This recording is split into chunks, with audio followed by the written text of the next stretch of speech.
ಆತ್ಮೀಯರೇ, M S ಚಾನಲ್ಗೆ ಸುಸ್ವಾಗತ. ಎಮ್ ಎಸ್ ಚಾನಲನ್ನು ಸಬ್ಸ್ಕ್ರೈಬ್ ಮಾಡಿಕೊಳ್ಳಿ ಹಾಗೂ ಕೆಳಗೆ ಕಾಣುವ ಬೆಲ್ ಐಕನನ್ನು ಒತ್ತಿ ಎಲ್ಲ ವಿಡಿಯೋಗಳನ್ನು ನೋಡಿ ಆನಂದಿಸಿ. ಎಲ್ಲರಿಗೂ ಒಳಿತಾಗಲಿ, ಎಲ್ಲರಿಗೂ ಶುಭವಾಗಲಿ.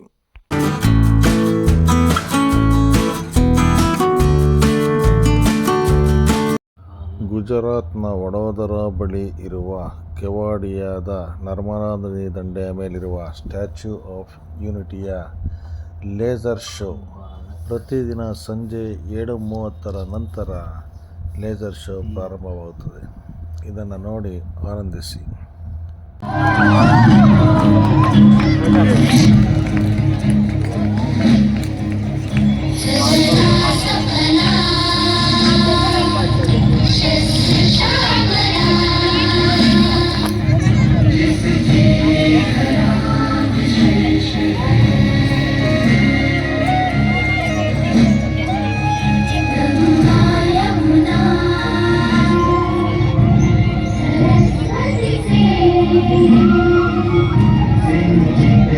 ಸ್ಟ್ಯಾಚ್ಯೂ ದೇವ್ರು ಮಾಡ್ರೆ ಮಸ್ತ್.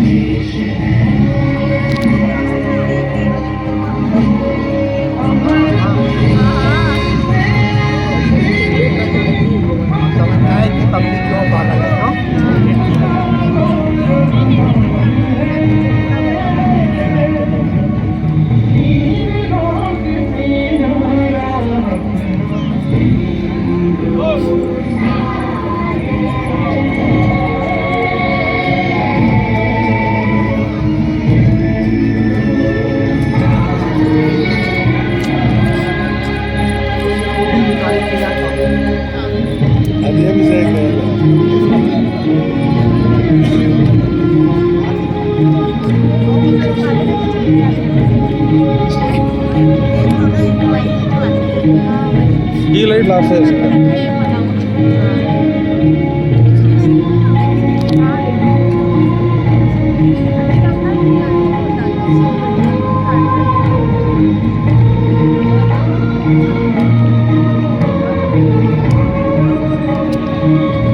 అనుకుంటే లైట్ ఆఫ్ చేసిండు తెల్లగా.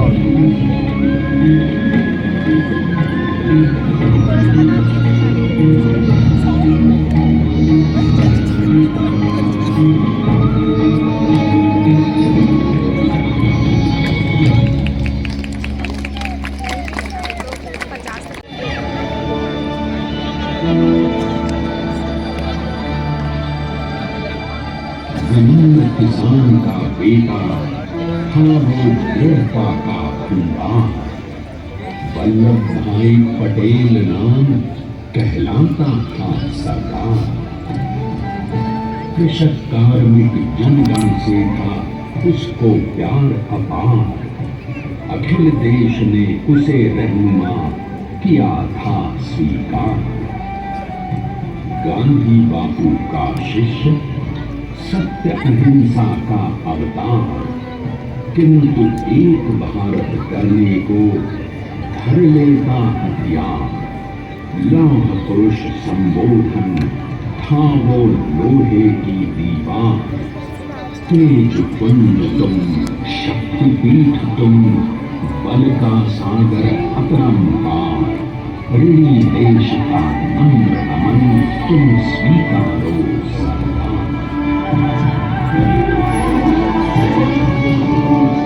1857 में अंग्रेजों को ललकारने वाले पहले स्वतंत्रता संग्राम के एक सक्रिय सिपाही थे जलेब भाई पटेल। करमसद गांव के इस बहादुर देशभक्त किसान और उनकी पत्नी लाडबाई के 5 बेटों और 1 बेटी में से चौथे पुत्र थे वल्लभ भाई। बालक वल्लभ ने करमसद के बाद नडियाद से अपनी हाई स्कूल की शिक्षा पूरी की। फिर 13 साल की उम्र में उनकी शादी भी हो गई, छोटी सी झवेरबाई से। 2 बच्चों, बेटी मणिबहन और बेटे दाया भाई को जन्म देने के बाद झवेरबाई असमय ही चल बसी। सदी बदलने और 20वीं सदी आने पर उनका जीवन भी एक चमत्कार की तरह बदला। लीडर का इम्तिहान पास करके वो वकालत करने लगे। पहले क्रोध था, फिर आनंद और उसके बाद मगर जल्द ही वकालत वो बैरिस्टर बनने की इच्छा से इंग्लैंड चले गए। लंदन में बैरिस्ट्री में अव्वल आने और वजीफा जीतने वाले वो अनोखे भारतीय थे। अब तो अहमदाबाद की वरिष्ठ अदालत में सरदार पटेल की जय और जीतों की।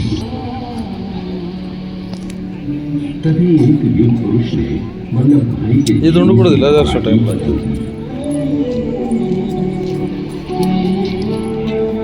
दक्षिण अफ्रीका में सत्याग्रह के अहिंसक अस्त्र से गोरे शासकों को सबक सिखाकर भारत वापस आए बैरिस्टर मोहनदास करमचंद गांधी से मिलकर ये किसानों को हक दिलाने के लिए बापू के साथ आंदोलन में कूद पड़े। अब उनके पैरों में जूते नहीं, गांवों की धूल थी। हृदय में भारत भूमि की शस्य श्यामला, मन में थे गांधी और मस्तिष्क में एक नए स्वतंत्र भारत का सपना।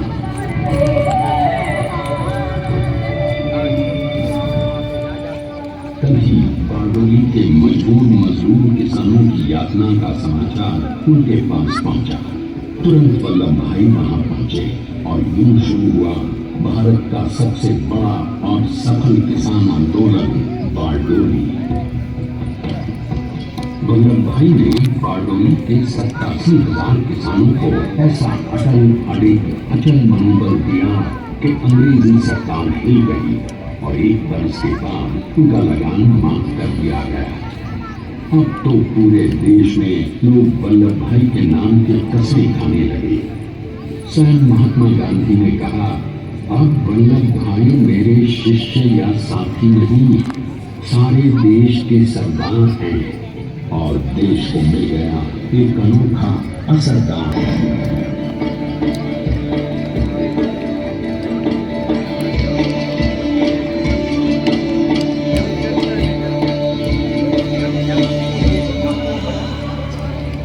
सरदार पटेल के नाम और देशभक्ति से अंग्रेज डरकर कांपने लगे। 1930 के नमक सत्याग्रह और दांडी कूच में वो बापू से भी पहले गिरफ्तार किए गए। तो 1932 में फिर उन्हें बापू के साथ ही जेल में 2 सालों के लिए डाल दिया गया। मगर आजादी के दीवानों को, स्वतंत्रता के परवानों को कौन गिरफ्तार कर पाया है। जेल से छूटते ही सरदार को कांग्रेस के नए राष्ट्राध्यक्ष पद पर चुना गया और उनकी सरपरस्ती में राष्ट्रवादी भारतीयों ने तमाम ब्रिटिश सूबों में जीत हासिल कर वहां अपनी स्थानीय सरकारें बनाई। किंतु सरकार का सपना केवल सरकार बनाना नहीं था, उनका स्वप्न था कि कैसे नए भारत का हर रूप, हर जात, मजहब, तबके का हिंदुस्तानी एक साथ मिलकर एक ऐसा नया भारत बना सके जहां पूर्ण स्वराज के साथ सारे समाज को गरीबी, अशिक्षा, छुआछूत से भी आजादी मिल जाए। इसकी पहली रणनीति थी भारत को अंग्रेजों के गुलामी से आजादी, ताकि भारत के लोगों की अपनी सरकार सबके साथ लिए या मरेंगे। 3 सालों के लिए सरदार पटेल को भी सत्याग्रही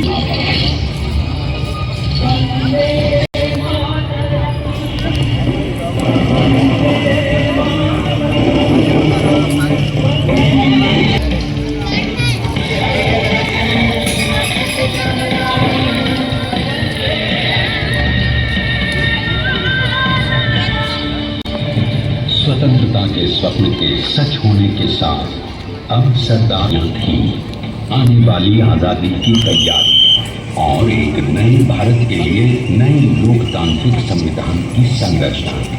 जैसा उनके साथी ने खुद कहा था, सरदार ने ही छेनी हथौड़ी लेकर एक नए भारत को उकेरा है।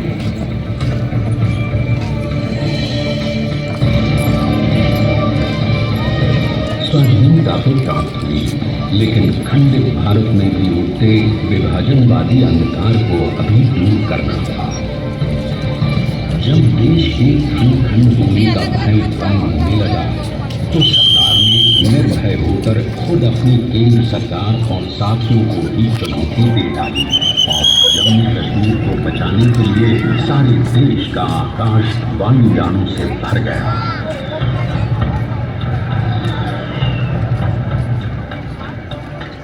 और फिर हैदराबाद और जूनागढ़ के भारत में विलयीकरण को पाकिस्तान से चुनौती मिली।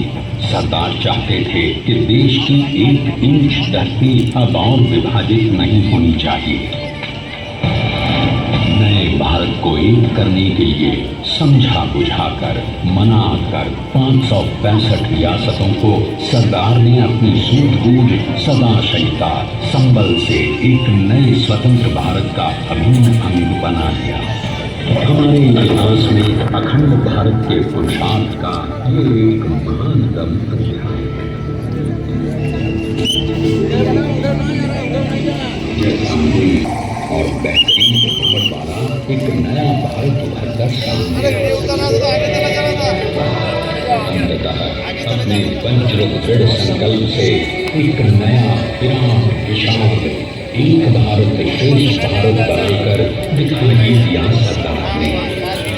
संसार के सबसे बड़े प्रजातंत्र के शिल्पी को प्रणाम करने के लिए देश ने बनाया है ये समर्थ स्मारक। स्वाधीन भारत को समर्थ भारत में बदलने वाले सरदार पटेल को समर्पित प्रेरणातीर्थ भी है। प्रधानमंत्री श्री नरेंद्र मोदी के नेतृत्व में बनी विश्व की इस विशालतम प्रतिमा के सामने आकर सारी दुनिया जैसे स्वयं ही नतमस्तक हो जाती है।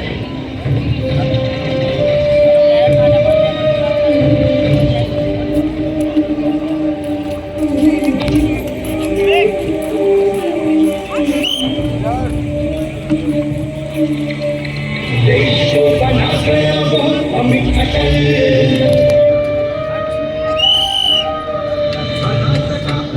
कोई शत्रु दल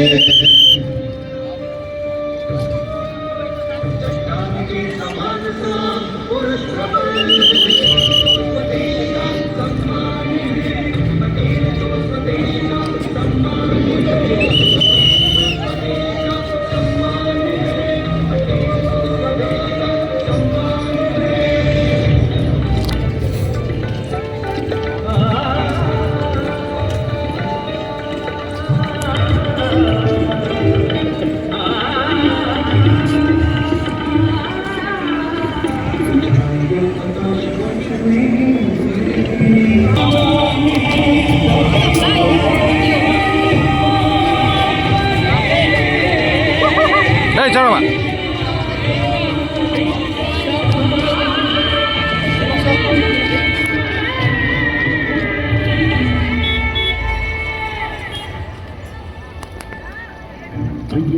की सबसे विशाल कार्यक्रम का निर्माण कैसे हुआ।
स्टैच्यू ऑफ यूनिटी आज एक वर्ल्ड आइकॉन है और इसे मुमकिन बनाने में एक सेकंड की ब्रेक किए बिना देश भर की टीमों ने 24/7 काम किया।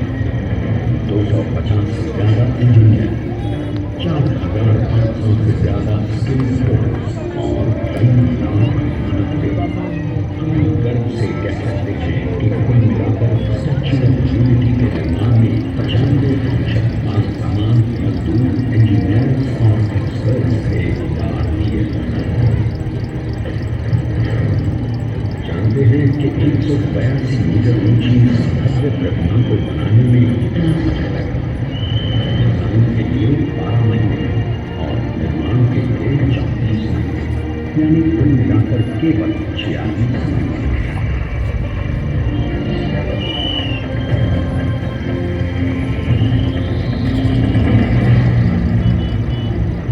और इसी तरह बनी देश के शिल्पकार की एक अनूठी अद्वितीय विशाल प्रतिमा, जो सिर्फ आज ही नहीं बल्कि आने वाले न जाने कितने सालों में यूं ही चमचमाती रहेगी।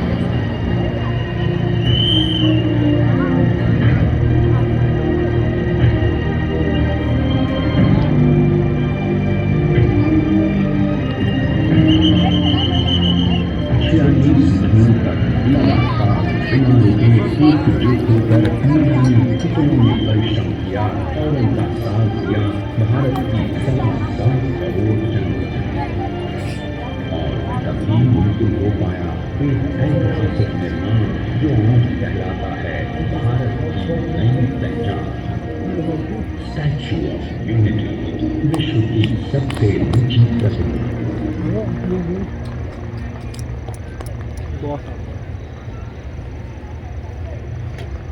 सरदार ने अपनी गंभीरता, शालीनता और दूरदर्शिता से भारत को संगठित करने के असंभव कार्य को संभव कर दिखाया। आइए आज हम सब उन्हीं की महिमा में विश्व के सामने एक उदाहरण रखें, क्योंकि ये ही भारत को श्रेष्ठता के मार्ग पर ले जाएगा। हमारा कर्तव्य ये है, हमें निश्चय कर देना चाहिए कि हमें हिंदुस्तान में जितने लोग हैं सबको मिल मिल के भाई भाई की तरह से रहना है। स्टैच्यू ऑफ यूनिटी एकता की प्रतिमा और श्रेष्ठता का प्रतिबिंब है। एक पहल है इस अखंड भारत को श्रेष्ठ भारत बनाने के सपने को पूरा करने के लिए। एक पुकार है हम सबको एकजुट होने के लिए।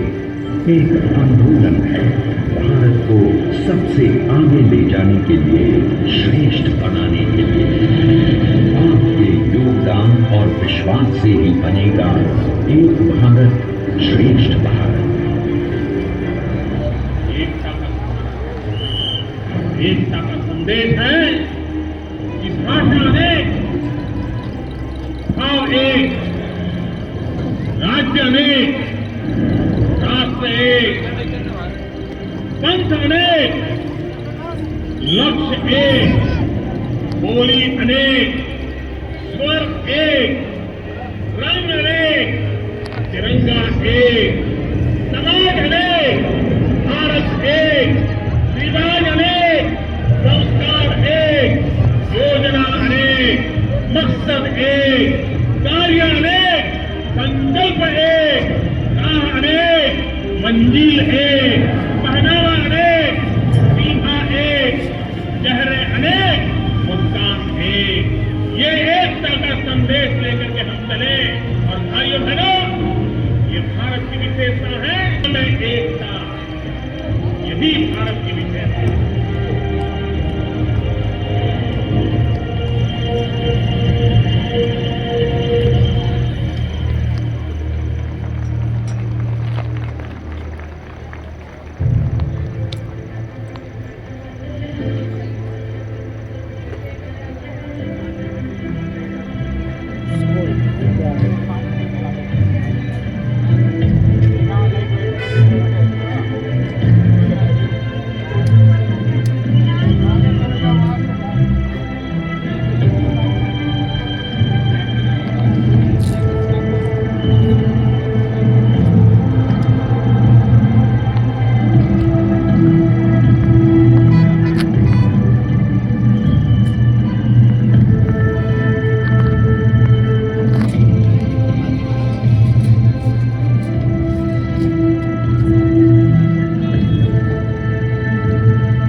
स्वच्छ भारत का इरादा इरादा कर लिया हमने, देश से अपने ये वादा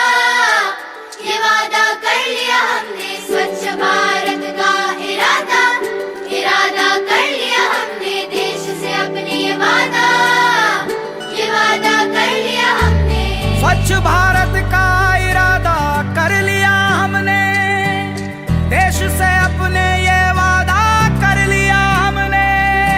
स्वच्छ भारत का इरादा इरादा कर लिया हमने, देश से अपने ये वादा कर लिया हमने।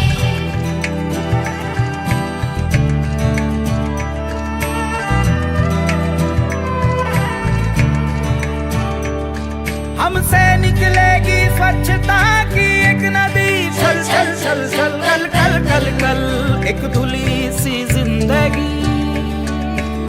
स्वच्छता की जोत लेकर घर घर जाएंगे, साफ सुथरी रोशनी में सब नहाएंगे।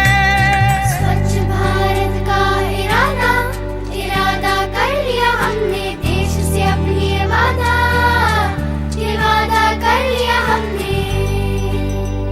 हर गली अब उन्नति की राह जाएगी, धूप आशा की आंगन आंगन गाएगी। स्वप्न गांधी जी का अब साकार करना है, स्वच्छता का देश में त्योहार करना है।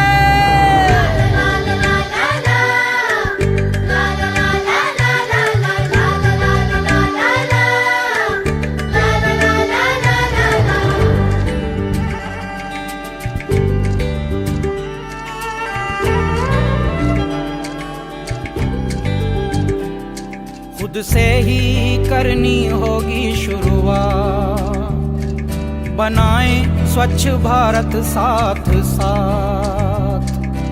एक पवित्र सी हवा बहेगी, उज्जवल उज्जवल हो भारत।